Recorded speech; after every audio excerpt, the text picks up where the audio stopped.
Well, well, well, it seems like Wayne LaPierre's chickens are finally coming home to roost.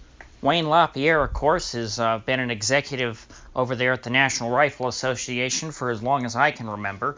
And for as long as he's had any power, he's been doing a lot to destroy what credibility I think that organization had as a single-issue lobby advocating for the rights of gun owners in America. I know that I and many other former members of the NRA have had a problem with LaPierre for a long time, but it looks like that's finally starting to catch up with him because the board members, including NRA President Oliver North, are trying to get him to resign from his position. And while LaPierre does not embody everything that is wrong with the NRA today, he certainly is the biggest problem in the organization. Oliver North and some other members of the board and donors are accusing Wayne LaPierre of things that individual members of the NRA have accused him of for a long time, and that's frivolous spending. Wayne LaPierre and Chris Cox, for that matter, both have very cushy salaries, and they are not exactly working for the NRA purely out of the goodness of their heart. Their leadership positions not only have these cushy salaries, but they're also able to expense much of their living costs through the organization, thus enriching themselves and really purloining the assets of the small, low to middle income people who donate and pay annual dues to the NRA. This has been a major reason why I've vowed a few years ago never to give another dime to the NRA. I work hard for my money, so why should it be siphoned off by Wayne LaPierre and Chris Cox? Frankly, I don't know how LaPierre sleeps at night, knowing that he's a multimillionaire because of the donations of small individual people. The man is quite literally living off of charity, and he's a millionaire. People who donate money every month or every year to the NRA thinking that they are somehow trying to promote the right to bear arms, which they do to some extent. I mean, it's not like the NRA is a complete sham. But I think the vast majority of the members would be quite upset if they realized just how much money was siphoned off by the administration of the NRA. And it looks like Ollie North and the board might be concerned because there is a lawsuit brought against them by Michael Bloomberg's group, which is sort of the anti-NRA, which is funded pretty much entirely by Bloomberg, and that's called Every Town for Gun Safety. They're trying to sue to have the NRA's nonprofit status revoked, which, the way that LaPierre spends money and the way he treats the organization, they may have a case. So I think North wants it on record that they're trying to clean up the organization's finances and that they're trying to kick LaPierre to the curb. And also the state of New York is investigating the NRA, trying to revoke their nonprofit status. And of course the state of New York is not going to be particularly favorable to the NRA if they find anything that is anything other than above board. Now, as you might expect, the arrogant jerk that LaPierre is, he is absolutely defiant. And is accusing Ollie North and the board of trying to extort him, saying, because apparently what North and the board told LaPierre was that, hey, if you don't resign, these stories about how you spend money and how you, buy these, who knows, $100,000 suits using your NRA credit card, we're going to start leaking this to the media and you'll be forced out. Now, LaPierre, not taking the hint, decided to come out, and I don't know if he's going to fully embrace these things or just try and deny everything to the end, but I don't see how any of this works out in LaPierre's favor. LaPierre is an employee, so if the board and the president do not like him, he's going to be out the door. I mean, they essentially offered to sweep LaPierre's crimes under the rug. Now, I don't know if they're actually like crimes in the legal sense, but his wrongdoing. They wanted to sweep that under the rug to try and help LaPierre because they knew that it would hurt the image of the NRA overall. And he's not willing to take this exit that they've offered him. I mean, it's absolutely nuts, man. You've made millions and millions of dollars. Just take the money and run. Oh, and apparently Ollie North is also accusing LaPierre of sexual harassment. But again, I don't know. It could be true, could not be true. I have no idea. But the financial accusations, I totally buy 100%. LaPierre's a crook. Now, unfortunately, though, even if they get Wayne LaPierre out of there, I don't think that the NRA is going to be fixed, certainly 100%, because the problem of the NRA, and LaPierre's been a big part of this, is that the NRA has evolved from a single-issue gun rights organization, which was nonpartisan, which had a lot of people who were Republicans, independents, and Democrats, has essentially evolved into a Republican super PAC. If you look at the speeches yesterday and this week from the NRA convention, not only did you have the president and vice president there to make very partisan speeches, which were not entirely centered around defending the Second Amendment and strayed off into very other topics. You know, the vice president, for example, decided to talk about the Green New Deal and how we couldn't afford it. What does the Green New Deal have to do with guns? You never know. There may be somebody who both supports the right to bear arms and the Green New Deal. So why do you want, even if it's just one person, why would the NRA want to alienate those people? And this has been probably my biggest criticism of Wayne LaPierre during his time. He always decided to portray the NRA's vision or mission as somehow the fight against socialism. I have to agree with Wayne LaPierre. I don't like socialism, but what does socialism have to do with the right to bear arms? You can say, you know, well, because in communist countries they don't have the right to bear arms. Well, sure, that's true, but they also don't really have the right to bear arms in France or in Britain or in Australia, and we don't consider those to be socialist countries.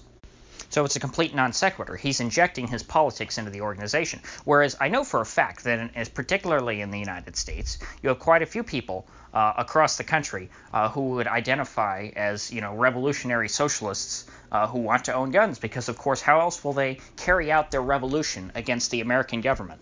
I mean, this is absolutely asinine that you try and alienate everyone on the left. Well, I admit that they are a minority on the left of people who like guns, but the NRA used to understand that there are people all across the political spectrum in the United States who own guns, and they stood back then, supposedly, for all gun owners. But rather than standing for a wide swath of the American people, the NRA now stands for a subset of Republican voters. They've severely limited their appeal, because if you think about it, in terms of concentric rings, you've got the biggest circle would be all Americans, then the next smallest circle would be all Americans who own guns, and then a smaller circle within that would be people who own guns who also happen to vote Republican. That might characterize a big chunk of gun owners in America, but it's not everybody. And the other problem that the NRA has with turning into a Republican super PAC is they essentially have to defend the Republicans even when they do things that are explicitly anti-gun. And yes, the NRA does push back sometimes, and on, you know, very important issues they'll push back against Republicans who try and degrade the Second Amendment. But a lot of the time they're completely in favor with whatever Republicans are doing to degrade the Second Amendment. Because frankly, the NRA is not harmed by every blow to the Second Amendment. Sometimes that benefits them. A good example of this would be George H.W. Bush's assault weapons ban, which he issued by executive order. Now, you may not have heard of this, but George H.W. Bush actually essentially passed an assault weapons ban by executive order, but it was only applied to imported guns. This essentially meant that you couldn't have a scary-looking gun imported from China, let's say. You couldn't have any more Chinese AKs, which are really cheap and high quality. This is why we have so many AKs, not only that are manufactured in the United States, but also we have so many AR-15 manufacturers, because, you know, AR-15s after this ban didn't have much competition. It took a long time for people to start up domestic production of AKs, and let alone any other rifles, you know, such as the FALs. But thanks to George W. Bush's ban, essentially the only scary-looking gun that people could buy were ARs. But this, of course, didn't hurt the NRA one bit, since the NRA doesn't represent foreign gun manufacturers. The only people who donate to the NRA are American gun manufacturers and American gun owners. Now, of course, American gun manufacturers like it when the government puts import restrictions, because that takes out their competition for them. It makes them more money. So I'm sure that all the manufacturers who donate to the NRA are perfectly in favor of whatever import restrictions on gun rights that the government might want to pass. Another fantastic example of this was George W. Bush's ban on Norinco guns.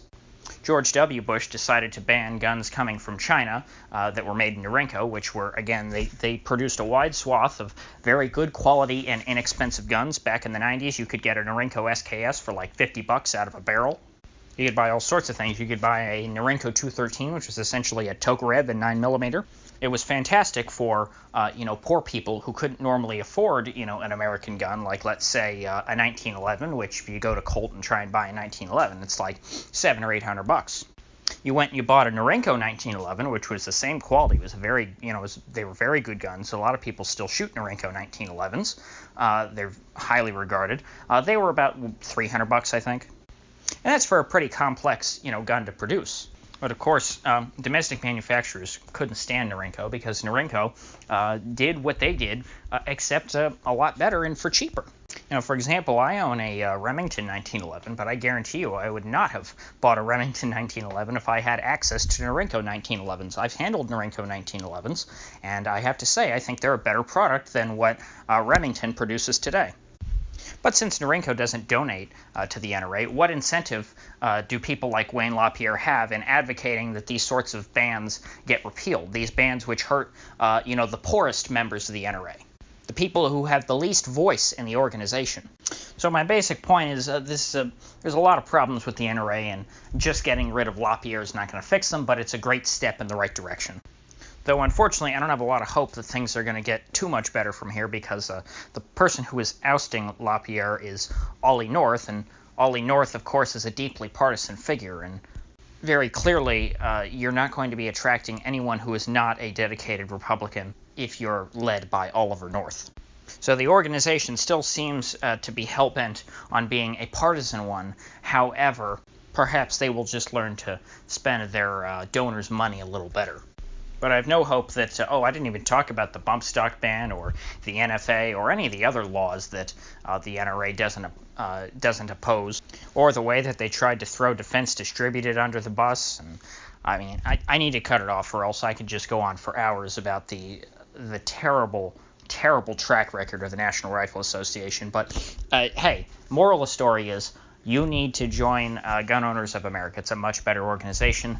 It is smaller, but their donors, I think, increase every year as the NRA does more and more of this nonsense, and more people wake up to how they not only waste our money, but truly are counterproductive and are openly advocating, in the case of the bump stock ban, for more gun restrictions. So if you got anything of value out of this video, I'd appreciate you clicking that like button and subscribing. And if you do subscribe, do click the bell, because I do upload every day, and I'd hate to have you miss one.